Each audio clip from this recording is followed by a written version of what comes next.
दोस्तों नमस्कार। आज हम डॉक्टर जोसेफ मर्फी द्वारा लिखित पुस्तक आपके अवचेतन मन की शक्ति के विषय पर बात करेंगे। ये पुस्तक आपके जीवन में चमत्कार कैसे कर सकती है। मैंने दुनिया भर में सभी तरह के लोगों के जीवन में चमत्कार होते देखे। चमत्कार आपके साथ भी हो सकते हैं बशर्ते आप अपने अवचेतन मन की जादुई शक्ति का इस्तेमाल शुरू कर दें। ये पुस्तक आपको ये सिखाने के लिए लिखी गई है कि आप अपने अवचेतन मन की शक्ति से अपनी तकदीर खुद कैसे बनाएं। इंसान अपने अवचेतन मन में जैसा सोचता है वैसा ही वो बन जाता है। क्या आप इन सवालों के जवाब जानते हैं? एक व्यक्ति दुखी क्यों होता है जबकि दूसरा खुश क्यों होता है? एक व्यक्ति सुखी और समृद्ध क्यों होता है जबकि दूसरा गरीब और दुखी क्यों होता है? एक व्यक्ति भयभीत और तनावग्रस्त क्यों होता है जबकि दूसरा आस्थावान तथा आत्मविश्वासी क्यों होता है? एक व्यक्ति के पास सुंदर आलीशान बंगला क्यों होता है जबकि दूसरा झोपड़पट्टी में क्यों रहता है? एक व्यक्ति बहुत सफल क्यों होता है जबकि दूसरा बुरी तरह असफल क्यों होता है? एक वक्ता उत्कृष्ट और असाधारण रूप से लोकप्रिय क्यों होता है जबकि दूसरा औसत और अलोकप्रिय क्यों होता है? एक व्यक्ति अपने काम या पेशे में जीनियस क्यों होता है जबकि दूसरा जिंदगी भर मेहनत करने के बावजूद कुछ हासिल क्यों नहीं कर पाता? एक व्यक्ति तथाकथित असाध्य बीमारी से ठीक क्यों हो जाता है जबकि दूसरा नहीं हो पाता? इतने सारे अच्छे, दयालु और धार्मिक लोग इतनी ज्यादा मानसिक और शारीरिक यातना क्यों झेलते हैं? कई अनैतिक और अधर्मी लोग सफल, समृद्ध तथा स्वस्थ क्यों होते हैं? एक व्यक्ति का वैवाहिक जीवन सुखमय क्यों होता है जबकि दूसरे का दुखी और कुंठित क्यों होता है? क्या आपके चेतन और अवचेतन मन की कार्यशैली में इन सवालों का कोई जवाब मिल सकता है? निश्चित रूप से मिल सकता है। ये पुस्तक क्यों लिखी गई? इसी तरह के बहुत से सवालों के जवाब बताने की गहरी इच्छा के कारण ही मुझे ये पुस्तक लिखने की प्रेरणा मिली। मैंने मस्तिष्क की आधारभूत सच्चाइयों को सरलतम भाषा में समझाने की कोशिश की है। मैं मानता हूं कि जीवन और मस्तिष्क के मूलभूत तथा आधारभूत नियमों को रोजमर्रा की सरल भाषा में समझाना पूरी तरह संभव है। आप इस पुस्तक में वही भाषा पाएंगे जो अखबारों, पत्र पत्रिकाओं, ऑफिसों और घरों में मिलती है। मैं आपसे इस पुस्तक का अध्ययन करने और इसमें बताई गई तकनीकों को अमल में लाने का आग्रह करता हूं। मुझे पूरा यकीन है कि ऐसा करने पर आप उस चमत्कारी शक्ति को जान जाएंगे जो आपको दुविधा, दुख, उदासी और असफलता के कुचक्कर से बाहर निकालेगी। ये शक्ति आपको अपनी सच्ची मंजिल तक पहुंचने का मार्गदर्शन देगी, आपकी समस्याएं सुलझाएगी, आपको भावनात्मक तथा शारीरिक बेड़ियों से मुक्त करेगी और आपको स्वतंत्रता, खुशी व मानसिक शांति के राजसी मार्ग पर पहुंचा देगी। आपके अवचेतन मन की ये चमत्कारी शक्ति आपकी हर बीमारी ठीक कर सकती है। ये आपको दोबारा स्वस्थ, उत्साही और शक्तिशाली बना सकती है। जब अपनी आंतरिक शक्तियों का प्रयोग करना सीख लेंगे तो आप डर की कैद से मुक्त हो जाएंगे और ऐसे आनंददायी जीवन का स्वाद चखेंगे जिसे पॉल ने ईश्वर की संतानों की आनंददायक मुक्ति कहा है। चमत्कारी शक्ति कैसे पाएं? हमारे लिए अवचेतन मन की चमत्कारी शक्ति का सबसे बड़ा प्रमाण ये होगा कि हमारी बीमारी ठीक हो जाए, तब हमें इस पर भरोसा हो जाएगा। कई साल पहले मैंने अपने एक ट्यूमर का इलाज किया जिसे डॉक्टरों की भाषा में सरकोमा कहा जाता है। मैंने ये इलाज अपने अवचेतन मन की उस शक्ति के माध्यम से किया जिसने मेरे शरीर की रचना की है और जो मेरे सभी महत्वपूर्ण शारीरिक कार्य को नियंत्रित करती है। उस ट्यूमर को मैंने जिस तकनीक से ठीक किया था वह तकनीक इस पुस्तक में आगे विस्तार से बताई गई है।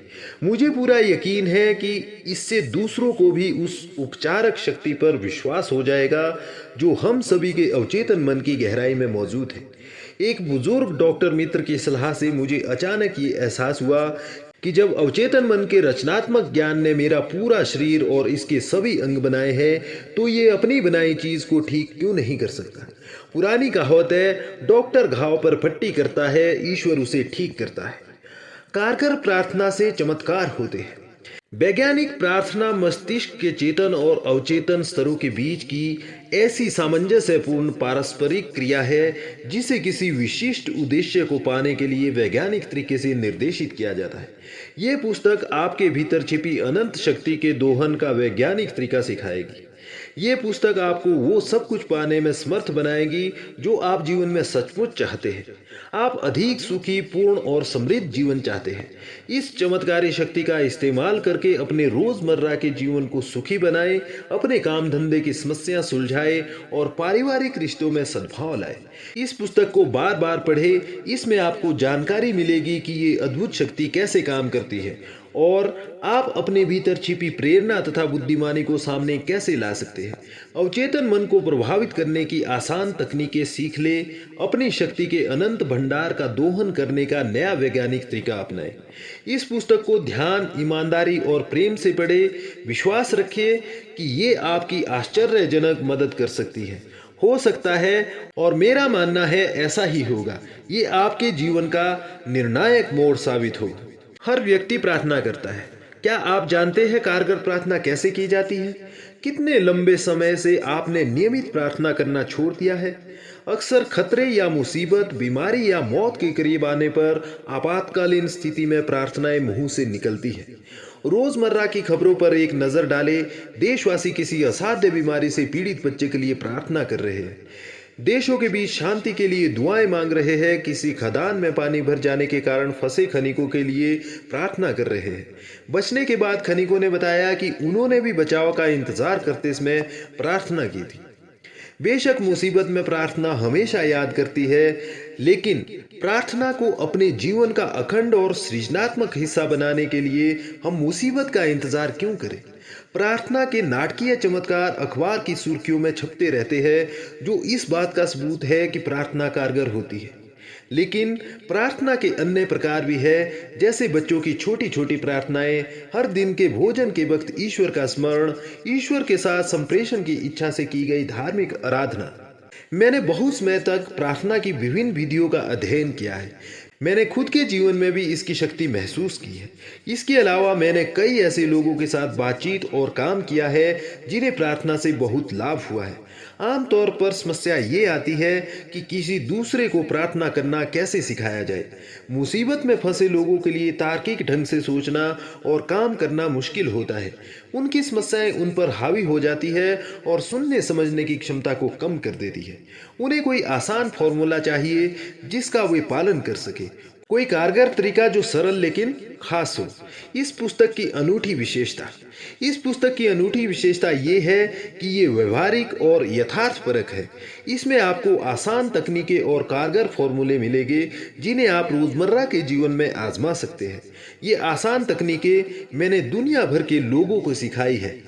इस पुस्तक की कुछ बातें खास तौर पर आपकी मदद करेगी। इसमें यह रहस्य खोला गया है कि आप जिस चीज के लिए प्रार्थना करते हैं, अक्सर आपको उसके उल्टे परिणाम क्यों मिलते हैं। दुनिया भर में हजारों लोगों ने मुझसे पूछा है, बार बार प्रार्थना करने के बावजूद मुझे मांगी हुई चीज क्यों नहीं मिली। इस पुस्तक में आपको इसका कारण पता चल जाएगा।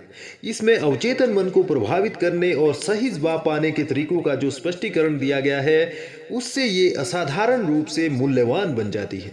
ये मुसीबत के समय में हमेशा मदद करेगी। आप किस चीज पर यकीन करते हैं?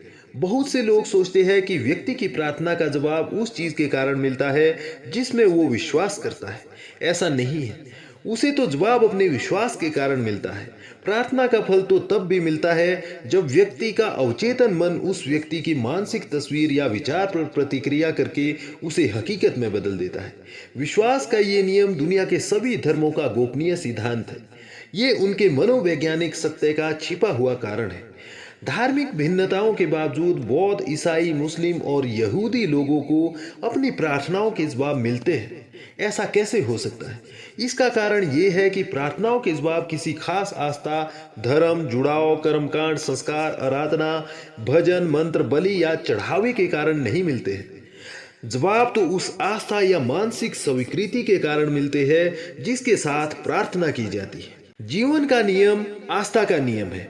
आस्था या विश्वास को संक्षेप में आप मस्तिष्क का विचार कह सकते हैं। व्यक्ति जैसा सोचता, महसूस करता और विश्वास करता है, वैसी ही उसके मन, शरीर और परिस्थितियों की स्थिति होती है। आप क्या कर रहे हैं और क्यों कर रहे हैं, ये जान लेने के बाद आप अवचेतन मन की मदद से ऐसी तकनीक तैयार कर सकते हैं जो आपको जीवन की सभी अच्छी चीजें दिलाए। सफल प्रार्थना का मूल अर्थ मनोकामना पूरी होना है। इच्छा प्रार्थना है। हर व्यक्ति सेहत, खुशी, सुरक्षा, मानसिक शांति और सच्ची अभिव्यक्ति की इच्छा रखता है, लेकिन हम में से कितने लोग इन्हें पा लेते हैं? यूनिवर्सिटी के एक प्रोफेसर ने कुछ समय पहले मुझसे कहा था, मैं जानता हूं कि अगर मैं अपने मानसिक नजरिए को बदल लूं और अपने भावनात्मक जीवन को नई दिशा दे दूं तो मेरे हृदय की स्थिति सुधर जाएगी। मैं ये बात जानता हूं। दिक्कत यह है कि मेरे पास ऐसा करने की कोई तकनीक, प्रक्रिया या कार्यविधि नहीं है। मेरा मस्तिष्क कई समस्याओं पर इधर उधर भटकता रहता है और मैं कुंठित, दुखी तथा पराजित महसूस करता हूँ। इस प्रोफेसर के मन में संपूर्ण स्वास्थ्य की इच्छा थी। उसे तो सिर्फ ये ज्ञान नहीं था कि उसका दिमाग कैसे काम करता है। इस ज्ञान से वो अपनी मनोकामना पूरी कर सकता था और यही हुआ। इस पुस्तक में बताई उपचारक विधियों के इस्तेमाल से वे पूर्ण रूप से स्वस्थ हो गया। सभी व्यक्तियों में शाश्वत मस्तिष्क अंश है। आपके अवचेतन मन की चमत्कारी शक्तियां उस में भी मौजूद थी जब आप या मैं पैदा भी नहीं हुए थे, जब कोई चर्च नहीं था, जब दुनिया ही नहीं थी। जीवन की महान शाश्वत सच्चाइयां और सिद्धांत उस में भी मौजूद थे जब कोई धर्म शुरू नहीं हुआ था। मैं आपसे आग्रह करता हूं कि आगे आने वाले अध्यायों में आप इस अद्भुत जादुई काया पलट कर देने वाली शक्ति तथा उसकी उपयोगिता को अच्छे से जान लें। ये मानसिक और शारीरिक घाव को भर देगी, डरे हुए मन को हौसला बढ़ाएगी और आपको गरीबी, असफलता, दुख, कमी तथा कुंठा की सीमाओं से पूरी तरह आज़ाद कर देगी। आपको तो बस मानसिक और भावनात्मक रूप से उस अच्छी चीज़ के साथ जुड़ना है जिसे आप हकीकत बनाना चाहते हैं। आपके अवचेतन मन की रचनात्मक शक्तियाँ इसी के अनुसार प्रतिक्रिया करेगी। आज ही, अभी शुरुआत कर दे, अपने जीवन में चमत्कार होते देखे। ऐसा तब तक करते रहे जब तक कि सूरज ना निकल आए और अंधेरा दूर ना हो जाए।